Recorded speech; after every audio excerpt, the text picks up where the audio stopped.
오늘 저는 여러분과 함께 미움을 받을 용기라는 제목의 매우 흥미로운 책을 공유하고자 합니다. 이 책은 출간 이후 아시아에서 수백만 부 이상 판매되었으며 그 영향력을 보여줍니다. 이 책의 핵심 아이디어는 간단하면서도 심오합니다.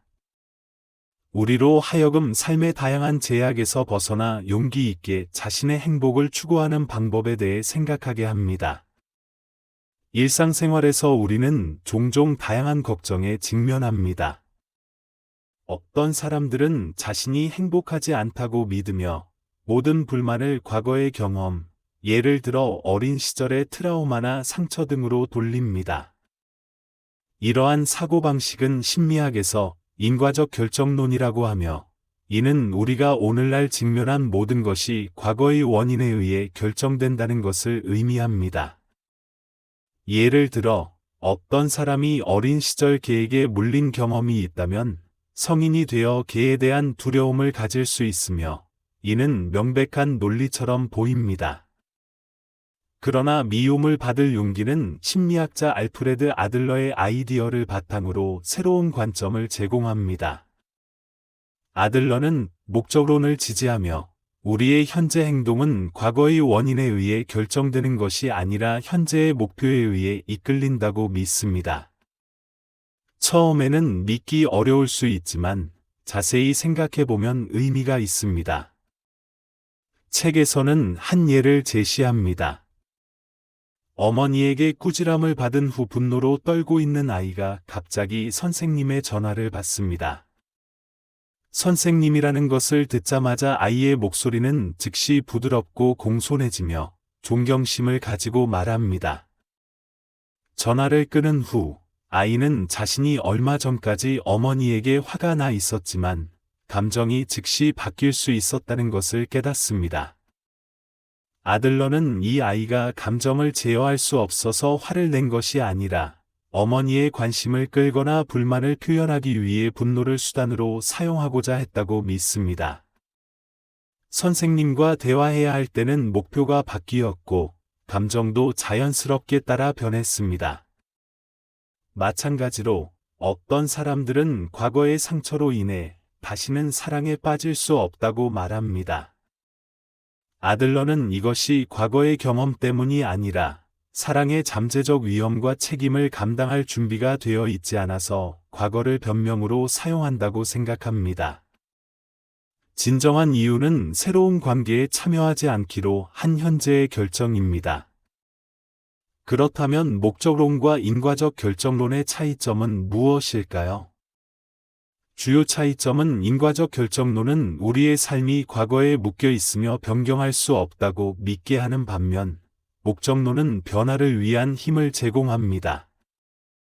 현재의 목표를 변경하면 행동과 삶도 그에 따라 변할 것입니다. 책의 두 번째 중요한 포인트는 모든 걱정이 대인관계에서 비롯된다는 것입니다. 많은 사람들은 이 주장을 이상하게 생각할 수 있습니다. 삶에는 경제적 압박, 직업적 어려움, 건강 문제 등 많은 다른 문제가 있기 때문입니다. 하지만 곰곰이 생각해 보십시오. 자신이 가난하다고 느끼는 것은 더 부유한 사람들을 보기 때문인가요? 학업 성적이 좋지 않다고 생각하는 것은 일부 동급생이 더 나은 결과를 얻었기 때문인가요? 자신이 충분히 아름답지 않다고 생각하는 것은 더 매력적인 사람들을 보기 때문인가요? 종종 우리의 걱정은 다른 사람들과의 비교와 대인관계에서의 위치에서 비롯됩니다. 아들러는 삶이 경쟁이 아니라고 믿습니다. 주변 사람들을 경쟁자로 보면 그들의 성공을 우리의 실패로, 그들의 행복을 우리의 고통으로 보게 됩니다. 이는 당연히 열등감으로 이어지며 심지어 다른 사람들이 우리를 비웃거나 경멸한다고 믿게 됩니다. 하지만 이 세상에 하루 24시간 내내 당신을 관찰하는 사람이 정말 있을까요? 실제로는 당신 자신만이 진정으로 당신에게 주의를 기울이는 유일한 사람입니다. 아들러는 우리가 다른 사람들을 적이 아닌 파트너로 간주해야 한다고 권장합니다. 다른 사람이 성공하면 진심으로 축하하고 어려움을 겪고 있다면 진심으로 도와야 합니다. 이렇게 하면 대인관계와 관련된 우리의 걱정이 크게 줄어들 것입니다. 유대교에는 아름다운 인용구가 있습니다. 당신이 자신의 삶을 살지 않는다면 누가 그것을 할 것인가? 우리가 항상 다른 사람의 인정을 추구하고 그들의 판단을 신경 쓴다면 결국 다른 사람의 삶을 살게 될 것입니다. 대인관계와 관련된 걱정에 대처하기 위해 이 책은 세 번째 핵심 개념을 제안합니다. 과업의 분리. 아들러는 대인관계 갈등이 종종 우리가 다른 사람의 과업에 간섭하기 때문에 발생한다고 믿습니다. 우리가 과업의 분리 기술을 배우면 우리의 대인관계가 근본적으로 변화할 것입니다. 과업의 분리는 무엇을 의미할까요? 간단히 말하면 문제에 직면했을 때 먼저 이 문제의 결과를 궁극적으로 누가 감당할 것인지 고려해야 합니다. 간단한 예를 들어보겠습니다. 집에서 아이가 공부하는 것을 좋아하지 않습니다. 아들러는 이것이 부모의 과업이 아니라 아이의 과업이라고 말합니다. 부모는 아이를 대신하여 공부할 수 없기 때문입니다. 공부하지 않는 것의 결과도 아이 자신이 감당해야 합니다. 따라서 부모는 자녀와의 좋은 소통을 구축하고 진심으로 동행하며 자녀가 어려움에 직면했을 때 함께 이야기해야 합니다. 자녀의 의지에 반하여 학습을 강요하기보다는 말입니다. 이는 속담처럼 말을 강가로 데려갈 수는 있어도 억지로 물을 마시게 할 수는 없는 것과 같습니다. 과업 분리를 배우는 것은 타인에 대한 존중의 표시일 뿐만 아니라 신뢰의 행위이기도 합니다. 우리는 다른 사람들이 자신의 삶의 도전을 극복하고 자신이 선택한 삶의 방식대로 살아갈 수 있는 능력이 있다고 믿어야 합니다. 그렇게 함으로써 그들은 자신들의 삶에 대해 책임을 지게 되며 당신이 대신 내려준 결정에 대해 불평하지 않을 것입니다. 마찬가지로 우리는 타인의 승인에 집착해서는 안 됩니다. 다른 사람들이 당신을 어떻게 보는지는 그들의 문제이지 당신의 문제가 아닙니다. 우리는 오직 자신의 과업에 대해서만 책임을 져야 합니다. 타인의 생각은 우리의 통제 범위를 벗어납니다. 각자의 과업을 명확히 구분할 때에만 우리는 자유롭게 자신의 삶을 선택할 수 있습니다. 이것은 또한 이 책의 또 다른 중요한 주제입니다. 미움을 받을 용기. 많은 사람들이 이 문장을 들으면 혼란스러워할 수 있습니다. 왜 내가 미움을 받을 용기를 가져야 하는가? 우리가 모든 인간관계에서 과업 분리를 실천하고 너는 너, 나는 나라는 원칙에 따라 살아간다면 그것은 다른 사람들과의 연결을 끊는 것을 의미하지 않을까요? 그러나 아들러는 우리에게 고립을 권장하지 않습니다. 그는 우리가 타인의 승인을 위해 사는 것을 멈추기를 바랍니다.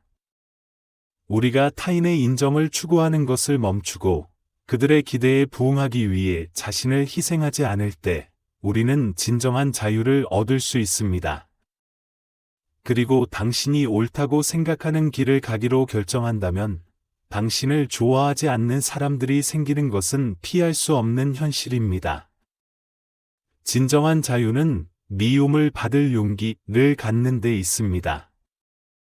다른 사람들이 당신을 미워한다는 사실은 실제로 당신의 삶에 본질적인 영향을 미치지 않습니다. 당신은 단지 자신의 과업에 집중하고 자신의 결정에 책임을 지면 됩니다. 그렇다면 어떻게 미움을 받을 용기를 개발할 수 있을까요? 아들러는 공동체 감각이라는 개념을 제안합니다. 이 감각은 자신을 공동체의 일원으로 여기고 자신의 기여의 가치를 느끼는 것입니다. 이 공동체는 당신의 가족, 직장 팀, 이웃 또는 심지어 전체 사회일 수 있습니다. 아들러는 개인이 타인의 인정을 추구해서는 안 되며 대신 공동체 감각을 추구해야 한다고 생각합니다. 우리의 가치는 타인의 평가에 의해 결정되는 것이 아니라 공동체에 대한 우리의 기여에 의해 결정됩니다.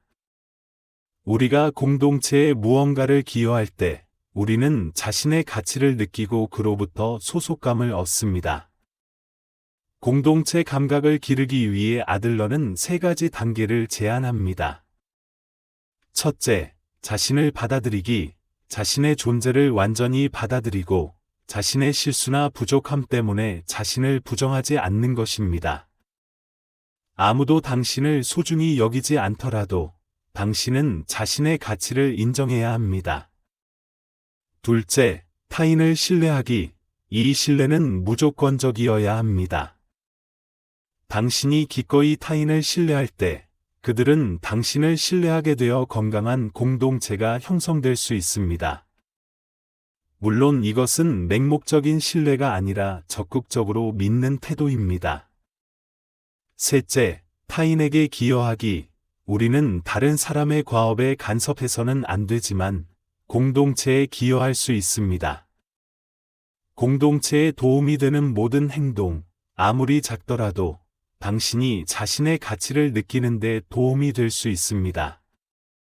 당신이 공동체 감각을 가지고 있다면 당신의 존재 자체가 가치 있다는 것을 이해하게 되며 타인의 인정을 추구할 필요 없이 그들의 판단에서 진정으로 벗어나 자유로 나아갈 수 있습니다. 마지막으로 아들러의 심리학은 우리에게 고립된 삶을 살라고 요구하는 것이 아니라 건강한 인간관계를 구축하고 자신의 삶에 용기 있게 맞서라고 격려한다는 점을 강조하고 싶습니다.